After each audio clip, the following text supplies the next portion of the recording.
After the Falcons' disappointing performance in this past matchup, there have been a lot of urgent changes to the team. I'll give you all the details and commentary on this game, so hit the like button and let's get started. The Atlanta Falcons made a flurry of roster moves on Monday, and we have some familiar faces returning while also adding some new blood to the team. First, the Falcons signed linebacker Rashaan Evans and offensive lineman Tyrone Wheatley Jr. to the practice squad. To make room, they released linebacker Monty Rice and offensive tackle Coy Cronk. Additionally, inside linebacker Milo Eifler, who has been on injured reserve since late August, was also released. So, some serious roster changes are happening. Now, Falcons fans will remember Rashaan Evans. He's no stranger to Atlanta, having started all 17 games for us last season. He led the team in tackles with 159, not bad, right? Evans also had 6 tackles for loss and 2 sacks. He was a key part of our defense in 2022, and many of us were excited to see him in action. But here's the thing, after initially re-signing with the Falcons on September 30th, Evans was released just a few weeks later on October 12th. Now he's back in a depth role, and it's clear the Falcons still see value in his experience and skill set, especially with the linebacker group being a bit thin right now. Currently, we have Caden Ellis, Nate Landman, Troy Anderson, and rookie J.D. Bertrand holding him down at linebacker on the active roster. Evans returning adds some solid depth, and we know what he brings to the table from his time here last year. So, Falcons fans, what do you think of this move? Does Evans still have what it takes to contribute, even in a backup role? Now, let's talk about the new guy, Tyrone Wheatley Jr. This 6'4", 315-pound offensive lineman has had quite the journey to get here. He started at Michigan as a tight end, moved on to Stony Brook University, and didn't really break through in the pros until 2021.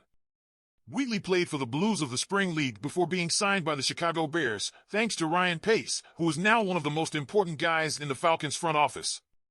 Wheatley spent time on Chicago's practice squad and then had stints with the Cleveland Browns and Las Vegas Raiders. Most recently, he was traded to the New England Patriots in August of this year, but never returned to the field after being placed on injured reserve. Wheatley's path hasn't been easy, but he now has a fresh start with the Falcons. And with our offensive line in need of some depth, especially heading into the season grind, his size and versatility could be a big help. He's been mostly involved on special teams, but this might be the opportunity he needs to prove himself and earn a starting spot. Looking ahead, the Falcons are gearing up for their next game against the Tampa Bay Buccaneers this Sunday at 1 p.m. at Raymond James Stadium. It's a crucial game for us as we continue to battle for the top spot in the NFC South. With these lineup changes, the coaching staff is clearly working hard to shore up any weaknesses and ensure we have the depth to remain competitive down the stretch. So, what do you guys think? Are these lineup changes a step in the right direction? Do you think Rashaan Evans will make an impact again, or will we see Wheatley Jr. surprise us with his potential? Let me know what you think in the comments below.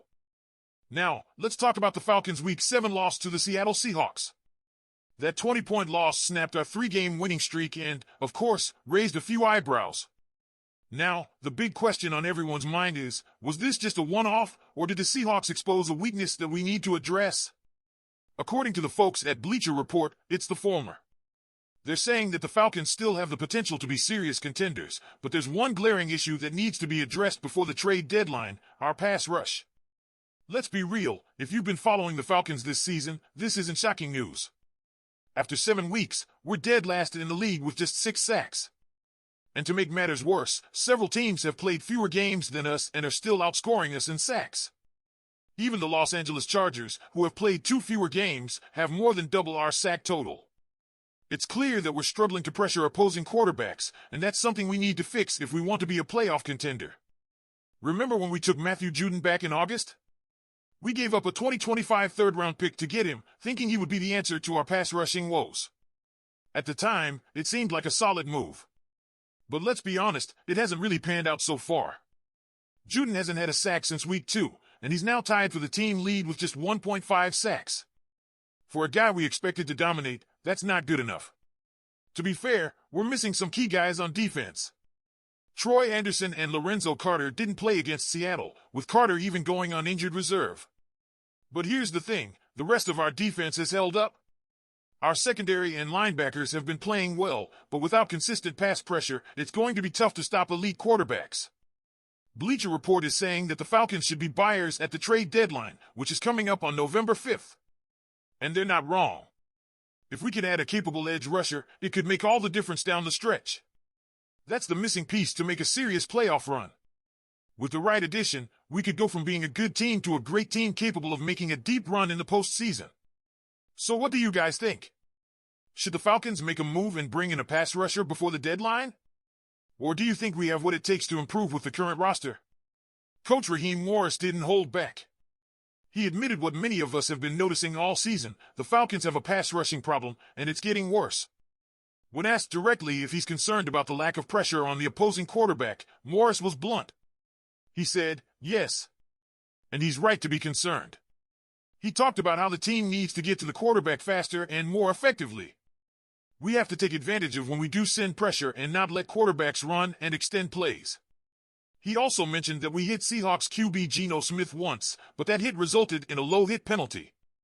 So not only are we struggling to get pressure, but when we do, it's not getting the results we need. And here's the problem: we're dead last in the league in sacks. That's right, dead last.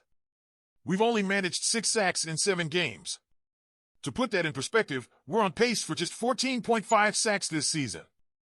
Last year, there were 8 players in the league who had 14 sacks alone. Our entire team isn't hitting those numbers. Now, if you're being optimistic, you might point out that we've been able to pressure Geno Smith on 50% of his throws, which is a season high for us and for him. But here's the thing: not all pressure is created equal. Geno Smith is a veteran. He's going to hold onto the ball as long as he can, hoping those slower developing routes open up. And when they don't, he just throws it into the space our soft shell defense is giving him. Basically, he's inviting pressure, not being pressured. There's a big difference there. The Falcons have been running a 2-4-5 nickel defense as their base package, with 2 defensive tackles and 2 standing edge rushers. Early in the season, we tried using bigger guys like Zach Harrison or Taquan Graham as the second edge, but then we switched to quicker guys like Arnold Ebiketie, hoping they'd get to the quarterback quicker. But let's be real, it didn't work. And the worst part is that this change has hurt our run defense. Teams are looking at our wide areas and are gaining 5 yards per carry at will. We may be avoiding giving up the big play, but teams are keeping us on the field for long drives. Seattle only had 3 points on its first 2 drives, but they held the ball for over 10 minutes. It's hard for our offense to get into a rhythm when the defense can't get off the field. Now, we all know the Falcons have invested a lot in our offense. We have players. But the defense's job is to get the ball back to those guys as quickly as possible. Sitting around and hoping the other team makes a mistake isn't going to cut it. We need to be more aggressive. So what's the solution? Unfortunately, trading for a big-name pass rusher like Max Crosby from the Raiders or Myles Garrett from the Browns is a long shot. We need the improvement to come from within. The good news is that Morris and the coaching staff are aware of the problem and aren't in denial. We saw how quickly offensive coordinator Zach Robinson made adjustments after our bizarre Week 1 showing against the Pittsburgh Steelers. Now it's time for defensive coordinator Jimmy Lake to step up and do the same. Right now, we're improving our run defense, and we haven't gotten to the quarterback yet. That's not a winning formula, and if we want to remain competitive in the NFC South, something has to change. So, Falcons fans, what do you think? How do we fix this pass rush problem? Do you think we have the talent to turn it around, or is a big trade the only solution? Let me know what you think in the comments below. And don't forget, before you leave, hit that like button and subscribe to the channel. We've got a big game next week, and you won't want to miss any of the action. Thanks for watching, and as always, go Falcons!